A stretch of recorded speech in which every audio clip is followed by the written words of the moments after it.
महाभारत के युद्ध के बाद भगवान श्री कृष्ण और अर्जुन द्वारका लौट रहे थे, पर इस बार रथ को भगवान ने नहीं, अर्जुन ने स्वयं चलाया।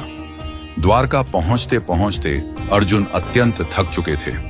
अर्जुन अतिथि गृह में चले गए और गहरी निद्रा में लीन हो गए। शाम का समय हुआ। रसोई में सुगंधित व्यंजन परोसे जा चुके थे। रुक्मिणी जी ने प्रेम पूर्वक भगवान को भोजन परोसना प्रारंभ किया और कहा, प्रभु भोजन आरंभ कीजिए। भगवान श्री कृष्ण बोले, रुक्मिणी, हमारे घर में अतिथि आए हुए हैं। हम अतिथि के बिना अन्न का एक कौर भी ग्रहण नहीं कर सकते। रुक्मिणी जी बोली, आप आरंभ कीजिए प्रभु, मैं अर्जुन को बुला लाती हूं। रुक्मिणी जी जब अतिथि भवन पहुंची तो देखा अर्जुन गहरी निद्रा में थे, किंतु वह निद्रा भी साधारण नहीं थी।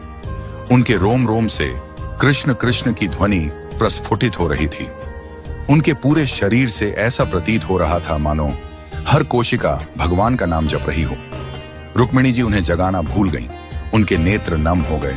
वह वहीं खड़ी हो गईं और मंद मंद स्वर में ताली बजाने लगी, जैसे किसी हरि कथा में प्रेम से भीगी भक्तिन हो। उधर भगवान श्री कृष्ण ने नारद जी से कहा, नारद देखो तो सही, भोग ठंडा हो रहा है, कोई अर्जुन को बुलाकर लाए भी या नहीं।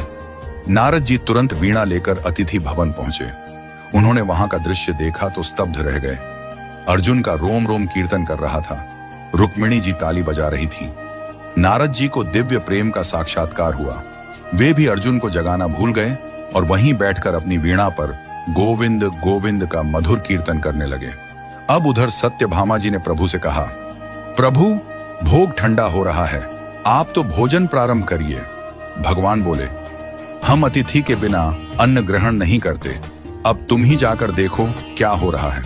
सत्यभामा जी वहां पहुंची और वहां का दृश्य देखकर मोहित हो गईं। एक ओर अर्जुन का निष्कलंक भक्ति रस, दूसरी ओर रुक्मिणी जी की तालियां, तीसरी ओर नारद की वीणा, तो सत्यभामा जी भी नृत्य करने लगी। उनका मन उस भाव में इतना डूब गया कि वह भी अर्जुन को जगाना भूल गई। उधर भगवान बोले, सब कहते हैं भोग ठंडा हो रहा है, पर कोई हमें बुलाने वाला नहीं। लगता है मुझे स्वयं चलकर देखना पड़ेगा कि वहां ऐसा क्या हो रहा है जिसमें सब हमें ही भूल गए हैं।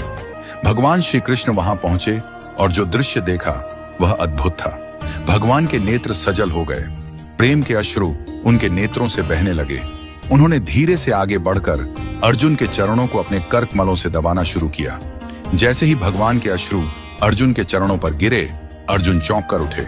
वो बोले, प्रभु यह आप क्या कर रहे हैं? आप मेरे चरण दबा रहे हैं।